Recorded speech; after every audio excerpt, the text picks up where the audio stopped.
안녕하세요. 꽁조사TV의 꽁조사입니다. 저번 시간에 올렸던 영상을 보시면은 제가 영상에 담지는 않았지만 옆에 조사님들 중에 이제 초보자분들도 있고 또 봉돌을 이제 준비를 제대로 안 해갖고 오신 분들도 있어서 제 뒤에부터 쭉 대민 피해를 많이 주셨어요. 저도 바로 옆에 있다 보니까 채비를 한 13개 정도는 그분들 때문에 좀 날린 것 같아요. 그래서 오늘 영상에는 어떻게 보면 선상 낚시를 좀 많이 해보신 분들은 이 영상을 좀 패스해 주시고요.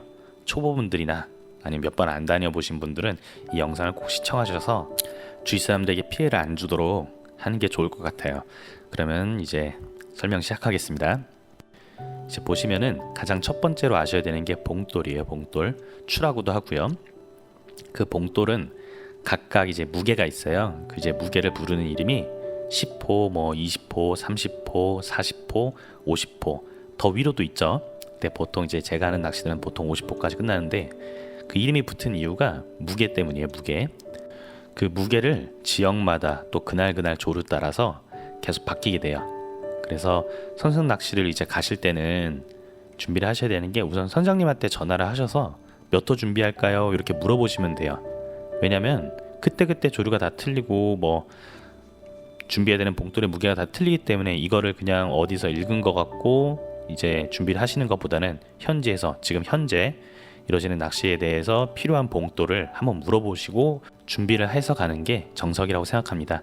그래서 뭐 요즘 몇 호 준비해 뭐 주위 사람한테 물어볼 필요 없어요. 그냥 선장님한테 물어보는 게 가장 좋습니다. 이번에 이제 피해를 많이 주셨던 분들의 예를 한번 들어서 제가 그림을 좀 못 그리지만 그림판으로 어떻게든 그렸거든요. 그걸 보면서 제가 한번 설명해 드릴게요. 우선 이번 영상은 다운샷에 대한 설명이니까요. 뭐 문어도 마찬가지고요. 어떻게 보면 생미끼 낚시도 어느 정도 위로 올리긴 하지만 비슷비슷하다고 생각하시면 돼요. 아주 이제 기본이 되는 거고요. 다운샷을 예로 들어 제가 설명해 드릴게요. 우선은 다운샷은 광어를 노리는 이제 낚시거든요. 그래서 광어는 바닥에 살아요.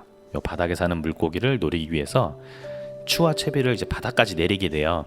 그 바닥까지 꼭 찍어줘야지 광어가 그걸 보고 나서 이제 웜이나 이런 걸 보고 나서 반응을 해서 무는 건데 이제 바닥을 찍어야 되는데 여기서 이제 조류하고 수심의 영향을 좀 많이 받게 되죠. 근데 첫 번째가 조류예요. 그 조류 같은 경우는 물의 세기예요. 물의 세기. 이 물의 세기가 사리대다. 사리대는 아주 이제 물살이 세죠. 물살이 세면 셀수록 봉돌이 밑으로 못 내려가요. 물살에 의해서 흘러가게 되겠죠. 떠내려가게 되는 거예요. 이제 그러면은 어떻게 밑으로 내리느냐? 추의 무게를 점점 올리는 거죠. 이제 그래서 사리대 같은 경우는 보통 바닥을 찍기가 조금 힘들어요. 낚시하기가 힘들죠. 그래서 물때를 잘 보고 가셔야 되는데 그래서 보통 다운샷 같은 경우도 지역마다 조금씩 틀려요. 군산이나 무창포나 뭐 어디마다 어떤 경우는 30호면 다 되고 어떤 경우는 40호, 50호서도 안 내려가는 경우가 많아요. 그래서 봉돌을 준비할 때는 보통은 저는 30호, 40호 그리고 50호는 조금씩 이제 준비를 해가고 가죠.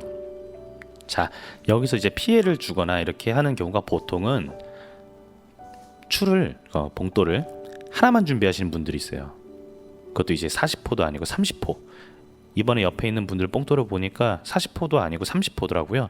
사리대 30호를 쓴다는 거는 거의 이제 바닥을 안 찍는다는 얘기죠. 못 찍는다는 얘기죠.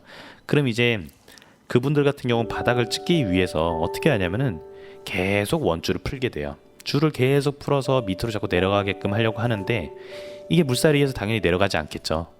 그러면서 옆에 있는 분들과 엉키게 돼요. 40호나 50호 쓰는 분들은 당연히 최대한 이제 각도가 일자로 내려가겠죠. 아무리 조류가 세더라도 30호 쓰는 분들보단. 근데 30호 쓰는 분들은 안 닿으니까 계속 풀게 되는 거예요. 그럼 옆에 있는 분들은 당연히 엉키게 돼요. 그게 이제 광어 다운샷 같은 경우는 저 같은 경우 채비를 만들어 쓰다 보니까 가격이 좀 덜 나가서 그나마 좀 낫고 하는데 아무리 그래도 만들어 쓰는 분 말고 사서 쓰는 분들은 정말 화가 나죠. 그게 한두 번, 세 번, 네 번 당연히 낚시하다 보면 엉키는 건 어쩔 수 없는 건데 계속 그렇게 옆에서 흘리고 엉키게 되면 정말 화가 나죠. 나중에는 그걸 그만해야 되는데 계속 할 수밖에 없어요. 자기가 갖고 있는 채비가 그거밖에 없으니까. 그래서 채비 준비하실 때는 봉돌이 가장 중요하다고 생각하시면 돼요. 우선 나를 위해서도 내가 낚시를 하기 위해서 바닥권을 노리기 위해서 분명히 봉돌을 준비를 제대로 해야 되는데 나뿐만 아니라 옆에 있는 사람들 또 뒤에 있는 사람들까지 다 대면 피해를 주게 돼요. 만약에 다 같이 30호를 만약에 쓴다. 예를 들어서 뭐 물살이 좀 세더라도 다 같이 30호를 쓴다라고 하면 같이 흘러가니까 엉킴이 덜해요. 근데 여러 명이 40호를 쓰고 있고 한 사람만 30호를 쓰고 있다. 이럴 때는 내가 옆으로 너무 흘러갈 것 같으면 바로 걷어주셔야 돼요. 걷어줘야지 이제 다른 사람들에게 피해를 안 주게 되죠. 자, 이제 앞에서 말씀드린 이런 부분들 말고도 많아요. 뭐 배가 돈다든지 뭐 어초가 있다든지 아니면은 뭐 채비를 내리는 타이밍이 서로 틀려서 엉키는 경우도 있고 여러 가지 이제 상황들이 많은데 요 앞에 말씀드린 요 부분만 아시면 나머지는 이제 하시면서 경험상 충분히 해결을 할 수 있다고 생각을 하고요. 그리고 뭐 초보자분들이 어쩔 수 없이 엉키는 부분들에 대해서는 당연히 어쩔 수 없는 거예요. 저도 마찬가지로 초보자고 저는 항상 초보자인 것 같아요. 이제 꽝을 안 칠 줄 알았는데 또 꽝 치고 또 그러다 또 잡기도 하고 어떤 날은 또 많이 잡기도 하고 그러다 보니까 이 앞에 말씀드린 요 부분만 숙지를 해주시면 네 뭐 다른 사람들에게 피해를 안 줄 정도는 낚시를 할 수 있다고 저는 생각합니다. 그래서 요 부분 꼭 숙지해 주시고요.